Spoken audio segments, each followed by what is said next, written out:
Aquesta setmana ha tingut lloc una trobada entre el president de la Generalitat i el president de la Generalitat de Catalunya. Ha calgut que Esquerra Republicana tinga la presidència de la Generalitat del Principat per a que el desgel de les relacions institucionals tinguera lloc. Des d'Esquerra Republicana del País Valencià valorem molt positivament aquesta trobada i esperem que sigui la primera de moltes.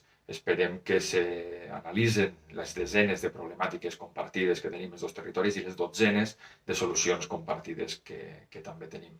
I sobretot esperem que servisca perquè els partits del Botànic s'espolsen el marc mental de la dreta, el marc mental de no m'ho fareu catalans, el marc mental de l'eje de la prosperitat que ens va intentar vendre camps i tinguin al cap que la solució vindrà de la mà també dels nostres germans de Catalunya i de les Illes Balears.